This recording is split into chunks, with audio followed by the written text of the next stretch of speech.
Hello मेरे शेर और चीतो, welcome to the lecture number 96 of chemistry 12th। और यहां पे हम शुरू करेंगे लेसन नंबर 9 कोऑर्डिनेशन कंपाउंड। अब ये क्यों?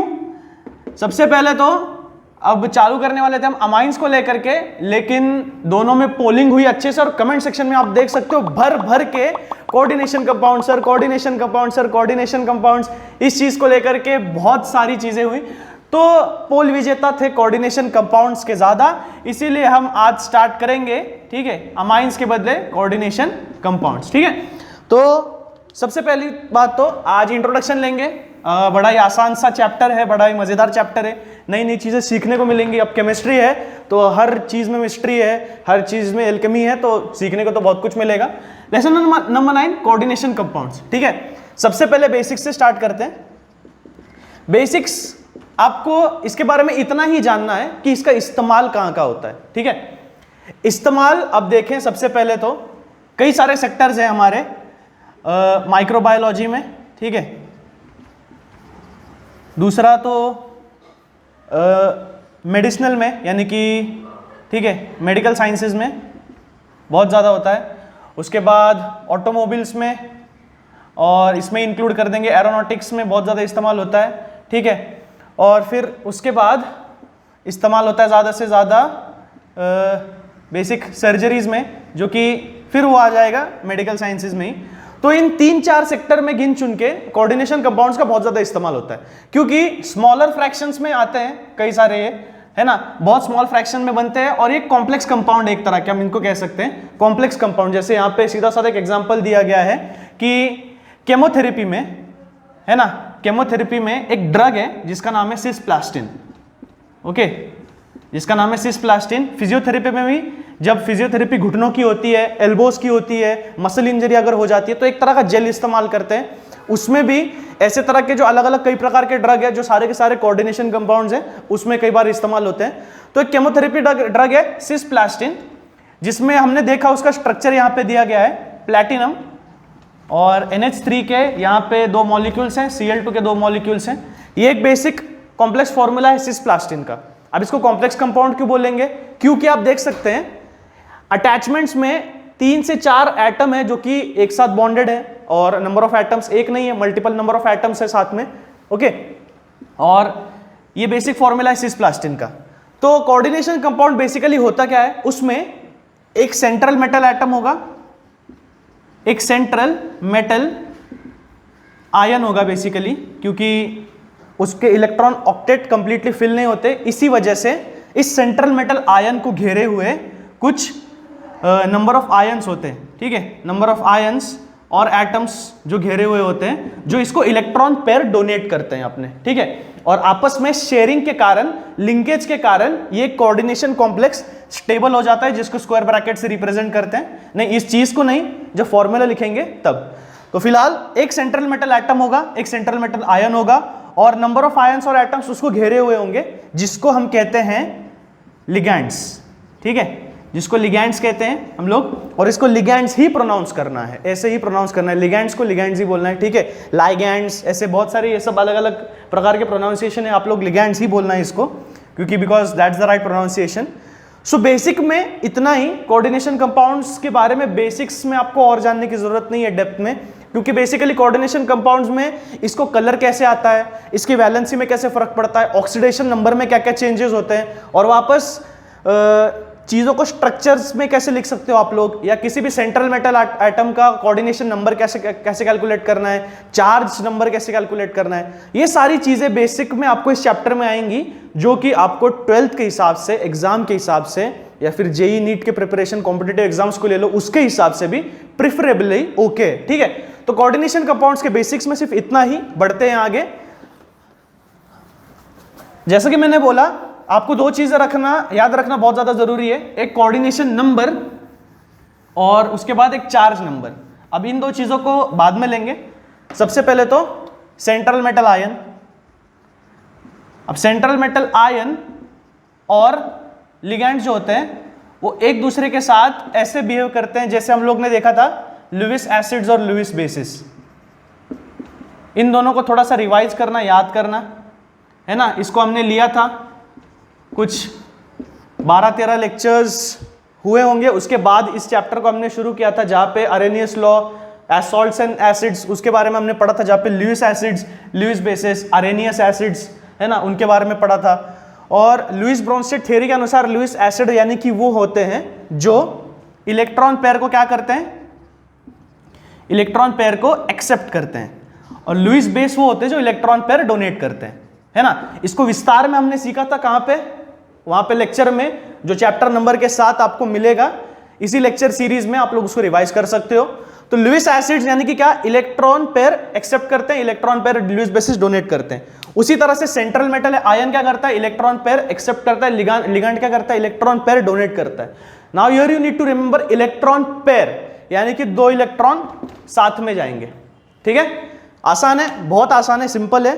बेसिक पिक्चर दिमाग में रखो, क्या किस कोऑर्डिनेशन कंपाउंड हम लोग सीख रहे हैं। कोऑर्डिनेशन कंपाउंड क्यों बोला गया इनको, क्योंकि मल्टीपल नंबर ऑफ एटम्स है, एक सेंट्रल मेटल आयन है बीच में, आसपास लिगैंड्स ने उसको घेरा हुआ है, आपस में इलेक्ट्रॉन शेयरिंग की वजह से एक कंपाउंड बना हुआ है जिसको कहते हैं कोऑर्डिनेशन कंपाउंड। बहुत ज्यादा आसान, बहुत ज्यादा सिंपल, ठीक है। आगे हम लोग चलते हैं, जैसे कि थोड़ा रीडिंग वाला पार्ट कर लेंगे, ठीक है। In coordination compound consist of a central metal atom और आयन सराउंडेड बाय एटम्स और मॉलिक्यूल्स। ओके, ये पार्ट तो हम कर चुके हैं। सिसप्लेटिन का एक कॉमन एग्जांपल दिया इन्होंने। Coordinate bond is conveniently represented by an arrow. ये चीज याद रखना बहुत जरूरी है। कोऑर्डिनेट बॉन्ड, ये आप लोग लिख लो मेरे साथ में, नोट्स बना लो। कोऑर्डिनेट बॉन्ड किससे रिप्रेजेंट किया जाता है, एक एरो से। ओके, नॉर्मल बॉन्डिंग जो जिस तरह से होती है ऐसे, इस तरह से नहीं, एक सेंट्रल मेटल एटम को इस तरह एरोस की मदद से कोऑर्डिनेशन कंपाउंड का होता है, ठीक है, रिप्रेजेंटेशन, कि आप लोग एरो की मदद से बॉन्ड को रिप्रेजेंट करोगे। आगे चलो, central metal atom electron deficient होता है, लिगैंड उसको इलेक्ट्रॉन डोनेट करता है। Okay, as we can see, तो आप लोग टेक्स्ट बुक में देख सकते हो या मैं रीड कर रहा हूं, यहाँ पे आप लोग ध्यान दे सकते हो। बेसिक चीजें तो हमने ले ली है। और साथ में देखो, इस प्लेटिन का एक नॉर्मल स्ट्रक्चर बनाया इन्होंने।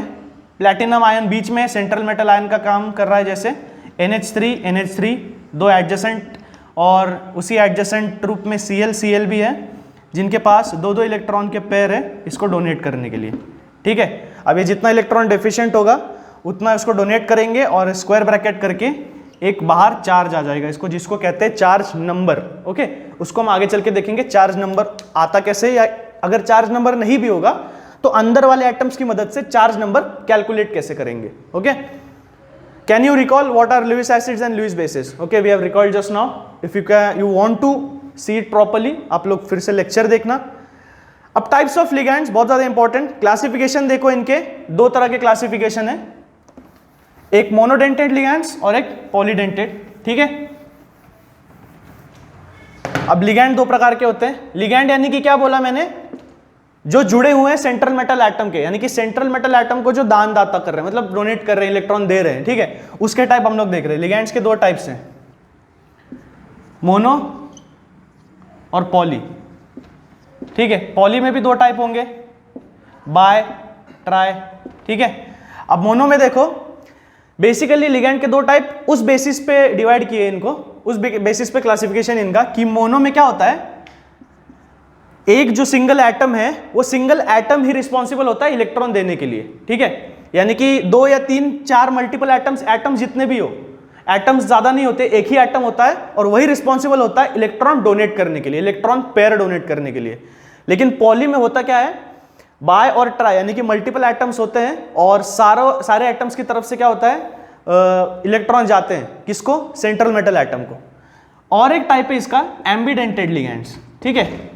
एम्बीडेंटेड में क्या होता है, हमारे पास ऑप्शंस होते हैं कि हमारे पास 2 से 3 एटम्स हैं, उसमें से कोई भी एक, ठीक है, उसमें से कोई भी एक इलेक्ट्रॉन डोनेट कर सकता है या कर पाएगा, ठीक है।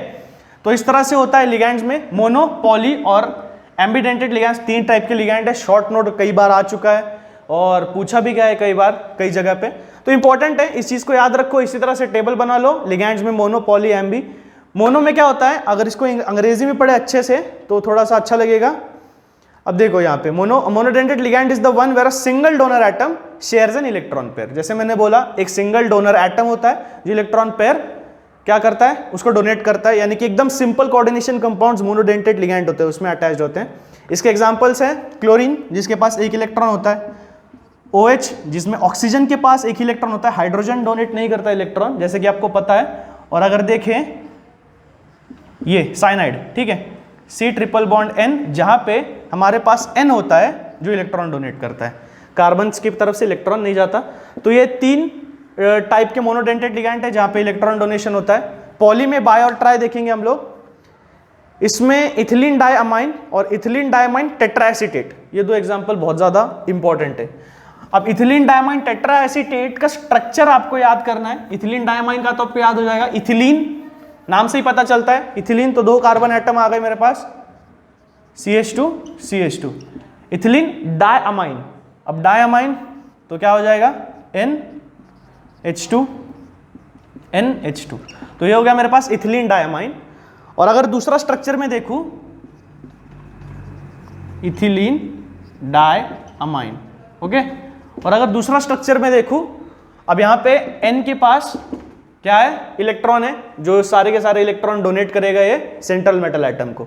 दूसरा स्ट्रक्चर है इथिलीन डाइअमाइन टेट्राएसीटेट, जिसको EDTA बोलते हैं। तो सेकंड बाइडेंटेड लिगैंड है EDTA। EDTA में कई तरह के इलेक्ट्रॉन्स डोनेट होते हैं, क्योंकि EDTA का स्ट्रक्चर ही कुछ ऐसा है, इथिलीन डाइअमाइन टेट्राएसीटेट। पूरा के पूरी तरह से अगर हम इसको देखें, इथिलीन डाइअमाइन टेट्राएसीटेट, यानी कि इथिलीन डाइअमाइन को ही, इसके अमाइन के जो हाइड्रोजन एटम्स हैं इनको हमको रिप्लेस कर देना है एसीटेट से, यानी कि 2-2 जहां पे हाइड्रोजन है, हाइड्रोजन बस निकाल करके एसीटेट ग्रुप इसमें डालना है, यानी कि जो है C डबल बॉन्ड O, ठीक है, CH2 डबल बॉन्ड O, ठीक है, ये इसका बेसिक स्ट्रक्चर है शायद से, यस। तो हमको इसको क्या करना है, हाइड्रोजन की जगह से निकाल करके जितने दिख रहे हैं यहाँ पे H2 H2, इन दोनों को यहाँ पे यानी कि 4 हाइड्रोजन को निकाल करके क्या डालना है, एसीटेट। तो इसलिए यहाँ पे आ जाएगा टेट्रा एसीटेट। इथिलीन डाइअमाइन का स्ट्रक्चर वैसा ही रह जाएगा, यानी कि CH2 इथिलीन डाइअमाइन में जो नाइट्रोजन थे वो हो जाएंगे कुछ इस तरह से N और N, H2 निकल गए। अब यहाँ पे आ जाएंगे 4 एसीटेट के स्ट्रक्चर, यानी कि CH2 C double bond O single O, और CH2 फिर C double bond O single bond O।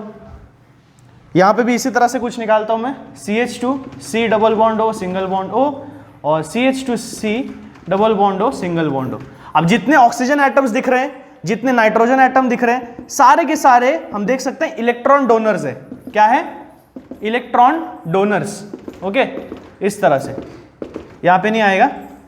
तो ये सारे के सारे ऑक्सीजन एटम्स जो हम लोग देख सकते हैं इतने बड़े स्ट्रक्चर में निकालना बहुत आसान है, ठीक है। जैसा मैंने बताया उसी स्टेप्स को फॉलो करना है। इथिलीन डाइअमाइन में क्या है, 2 हाइड्रोजन एटम से, यहाँ पे 2 हाइड्रोजन एटम से, चारों हाइड्रोजन को निकाल करके 4 जगह पे एसीटेट स्ट्रक्चर डाल दो, जो है CH2 double bond O single bond O, ठीक है।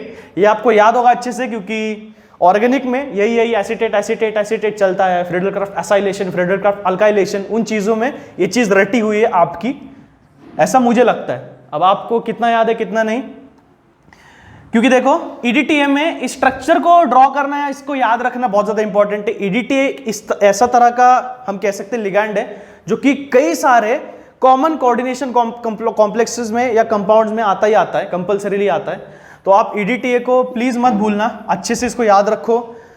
MCQs में इसके फुल फॉर्म पूछे गए, इसके स्ट्रक्चर के बारे में पूछा गया है, कितने इलेक्ट्रॉन्स ये टोटल डोनेट कर सकता है, इसकी लिमिट के बारे में पूछा गया है। तो अलग अलग ऐसे एग्जांपल्स इसके ऊपर ही आ सकते हैं। तो जितना हो सके इसको अच्छे से इसके बारे में डीपली पढ़ो। ये हो गया EDTA। उसके बाद हम लोग देखेंगे और एक है, वो है ऑक्सलेट आयन के बारे में। ऑक्सलेट आयन का बेसिक फॉर्मूला क्या है, C2O4। अब इसमें भी O के पास जितने इलेक्ट्रॉन पेयर्स है सारे के सारे वो डोनेट करता है सेंट्रल मेटल आयन को, ठीक है। अब तीसरा वाला जो है एम्बीडेंटेड लिगैंड, ठीक है, इसको हम लोग पढ़ेंगे। इसमें क्या बोला था मैंने कि डोनर एटम में मेरे पास ऑप्शन है, या तो वो डोनेट कर सकता है या तो ये, दोनों के पास इलेक्ट्रॉन्स है, या तो तू डोनेट कर ले भाई या तो तू डोनेट कर ले, कोई दिक्कत नहीं है। इसका एग्जांपल है NO2। अब NO2 में ऑक्सीजन या तो डोनेट कर सकता है, या नाइट्रोजन के पास भी एटम्स बचे हुए हैं, इलेक्ट्रॉन्स बचे हुए, वो भी डोनेट कर सकता है इलेक्ट्रॉन पेयर। उसी तरह से सल्फर साइनाइड या सल्फर आइसोसाइनाइड वो भी डोनेट कर सकता है, ठीक है। दोनों में से सल्फर डोनेट कर लेगा, नाइट्रोजन डोनेट कर लेगा, यहाँ पे भी सल्फर या नाइट्रोजन डोनेट कर ही लेगा। तो इस तरह से ये लोग प्रेजेंट होते हैं, या तो दोनों डोनेट कर सकते हैं साथ में, या दोनों में से कोई भी एक डोनेट कर सकता है। तो एम्बिडेंटेड लिगैंड में हमारे पास वैरायटी होती है, इस तरह के लिगैंड्स काफी कम है, और जितना हो सके कॉम्प्लेक्सिटी में इसके पढ़ने की कोशिश मत करो। यानी कि मेरा बोलने का मतलब क्या है, अगर आप क्लासिफिकेशन पढ़ रहे हो और इसके बारे में कई बुक्स में, यानी कि जब आप केमिस्ट्री की ऑर्गेनिक बड़े बड़े बुक पढ़ते हो पब्लिकेशंस के अलग अलग, उसमें कई सारे ऐसी चीजें हैं जो कि इसको इतना ब्रीफ कर देते हैं जो कि अननेसेसरीली उसको एक्स्ट्रा किया हुआ है, ठीक है। तो उसको आप लोग थोड़ा सा सप्रेस रखो क्लासिफिकेशन तक ही, और जो जरूरी है आपके लिए, यानी कि इसमें जरूरी क्या क्या है, ऑक्सीडेशन स्टेट काफी ज्यादा जरूरी है, वैलेंसीज के बारे में ज्यादा पढ़ना काफी ज्यादा जरूरी है, और उसके बाद फिर कोऑर्डिनेशन नंबर के बारे में पढ़ना काफी ज्यादा जरूरी है, चार्ज नंबर के ऊपर न्यूमेरिकल जो आते हैं वो पढ़ना काफी ज्यादा जरूरी है। तो ये 4-5 चीजें जो है इसके ऊपर एमसीक्यू बेस्ड, इसके ऊपर कॉम्पिटिटिव एग्जाम्स में ज्यादा क्वेश्चन है, ना कि क्लासिफिकेशन और थ्योरेटिकल बेसिस के ऊपर। तो वो चीजें आप लोग थोड़ी सप्रेस कर सकते हो जो अलग पब्लिकेशंस में एक्स्ट्रा दी हुई है, और आप लोग फोकस कर सकते हो इन चीजों पे, इनकी एक्स्ट्रा कंसेप्ट्स के ऊपर ज्यादा, जो कि मैं इस क्लास में आपको ब्रीफ जरूर करूंगा, ठीक है। तो ये हो गया हमारा टाइप्स ऑफ लिगैंड, जो कि बहुत ज्यादा इंपॉर्टेंट था। आई होप आपने अच्छे से नोट्स बना लिए होंगे। तो मेरे शेरों चीतों, टेंशन लेने की कोई जरूरत नहीं है। कमेंट सेक्शन में आप कभी भी बिंदास यार मतलब कर सकते हो, क्या कर सकते हो, डाउट्स पूछ सकते हो, और जितना भी अच्छा सा अच्छा एनवायरनमेंट क्रिएट करो, ठीक है। कमेंट सेक्शन में जितना भी हो आप लोग आपस में डाउट्स भी सॉल्व कर सकते हो। उसके लिए टेलीग्राम चैनल अलग से है, उसको आप लोग इस्तेमाल करो, ठीक है। वहां पे आप लोग डाउट सेशंस आप लोग ये कर सकते हो। अगर आपको नोट्स चाहिए पर्सनल हैंड रिटन, वो भी हम लोग दे सकते हैं वहां पे, अगर मांगो तो, ठीक है। तो मांगो तो मिलेगा। उसके बाद कोऑर्डिनेशन कंपाउंड में अगला मेरा है चार्ज नंबर टॉपिक, और कोऑर्डिनेशन नंबर को देखेंगे। तो चार्ज नंबर और कोऑर्डिनेशन नंबर है हमारा अगले कंसेप्ट से, ठीक है। ध्यान से ध्यान दो यार, बहुत मजा आएगा। देखो क्या है, बेसिकली एक एग्जांपल लेता हूं, उसी एग्जांपल को लेकर के हम लोग चार्ज नंबर कैसे कैलकुलेट करते हैं ये सीखेंगे, साथ में एक कोऑर्डिनेशन स्फीयर क्या होता है ये हम लोग सीखेंगे। किसी भी यूनिट सेल की तरह, जो कि हमारा फर्स्ट लेसन था सॉलिड स्टेट, उसमें हमने देखा था जब कोई हम क्रिस्टल स्ट्रक्चर देखते हैं, है ना, क्रिस्टल स्ट्रक्चर देखते हैं, तो उसमें हमने देखा था एक यूनिट सेल है, एक यूनिट सेल है जो अपने आप को n number of times repeat करता है, तब जाके वो क्रिस्टल स्ट्रक्चर एक प्रॉपर शेप में दिखता है, तब जाके वो एमोर्फस की जगह क्रिस्टलाइन दिखता है एक अच्छे से, यानी कि उसका कोई शेप होता है, सॉलिड शेप। तो जब यूनिट सेल खुद को n टाइम्स रिपीट करता है, तब जाके क्रिस्टल स्ट्रक्चर हमको प्रॉपर दिखता है, और वो एक स्पेसिफिक टाइप ऑफ लैटिस में बाइंड होता है ना। एक उसका लैटिस स्ट्रक्चर होता है ऑर्थोरोम्बिक, और अलग अलग तरह के ऐसे हमने देखे कई सारे एग्जांपल्स है उसके, टेट्राहेड्रल, ऑर्थोरोम्बिक और रोम्बोहेड्रल, ऐसे बहुत सारे एग्जांपल्स है उसके, कि जहां पे लैटिस स्ट्रक्चर हमने देखा था, अलग अलग तरह से various atom differentially dots connect होते हैं, ठीक है, और वो एक अच्छे से क्रिस्टल स्ट्रक्चर फॉर्म होता है। उसी तरह से हम यहाँ पे देखेंगे कोऑर्डिनेशन स्फीयर क्या होता है। कोऑर्डिनेशन स्फीयर तुम लोग रिजेंबल कर सकते हो कि यूनिट सेल की तरह, जहां पे किसी भी कोऑर्डिनेशन कंपाउंड में कोऑर्डिनेशन स्फीयर एक यूनिट सेल है जो कि खुद को n number of times repeat करेगा, तब जाके पूरा कोऑर्डिनेशन कंपाउंड बनेगा। यानी कि क्या समझो, मैंने एग्जांपल ले लिया K4FeCN6, ठीक है। तो अगर इस तरह के कोऑर्डिनेशन कंपाउंड को मैंने लिया, तो ये जो है इस ब्रैकेट को मैंने लिखा है, तो ये ब्रैकेट है मेरा FeCN6, ये है मेरा कोऑर्डिनेशन स्फीयर, ठीक है, कोऑर्डिनेशन स्फीयर। और इसको अगर देखो, अगर इसका आयोनाइजेशन करेंगे, इसका आयोनाइजेशन करेंगे इलेक्ट्रोफोरेसिस से। अब इलेक्ट्रोफोरेसिस क्या है, आयोनाइजेशन क्यों करना है, ये सारी बातें 2 मिनट साइड में रख दो। अगर हमने देखा इसका आयोनाइजेशन किया हमने, तो हमको मिलेगा कुछ इस तरह का स्ट्रक्चर, ये रिजॉल्व होगा, रिलीज होगा K4 आयंस में, और प्लस ये जो एक है ना, ये जो एक गुच्छा है इस तरह का, ये कंपाउंड है, ये अलग नहीं होंगे, ये इसी ब्रैकेट में रहेंगे, इसी वजह से मैंने ब्रैकेट बनाया है उसको। और 4- इसका चार्ज नंबर होगा ऊपर, ठीक है। तो इस तरह से आयोनाइजेशन के बाद हमको रिजल्ट मिलेगा, जहां पे 2 अलग अलग हमको कंपाउंड्स मिलेंगे जो कि सेपरेट आउट हो चुके हैं। और ये जो आपको दिख रहा है, ये कोऑर्डिनेशन स्फीयर है, जो कि यूनिट सेल से आप लोग जैसे मैंने कहा रिजेंबल कर सकते हो, जो खुद को रिपीट करेगा किसी भी कोऑर्डिनेशन कंपाउंड में, ठीक है। तो आप लोग को याद रखना है कि जो ब्रैकेट में होते हैं, स्क्वायर ब्रैकेट में, वो बेसिकली हमारे मेन कोऑर्डिनेशन कंपाउंड का बेस बनाते, फाउंडेशन बनाते, जो एक यूनिट सेल की तरह खुद को रिपीट करते हैं कोऑर्डिनेशन कंपाउंड का पूरा स्ट्रक्चर बनाने के लिए। अब चार्ज नंबर हम यही से सीख लेते हैं। चार्ज नंबर जो होता है आयोनाइजेशन करने के बाद, ठीक है, कोऑर्डिनेशन स्फीयर के ऊपर जो भी चार्ज आता है out of the bracket complete charge, वो होता है कोऑर्डिनेशन चार्ज या चार्ज नंबर। ठीक है, अब हम लोग देख सकते हैं यहां पे FeCN6 और यहां पे 4 माइनस इसका चार्ज नंबर है।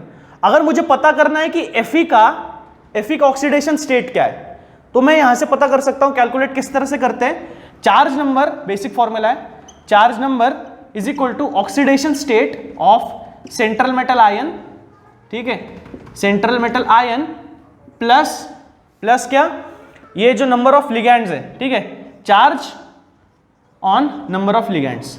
ठीक है, इस तरह से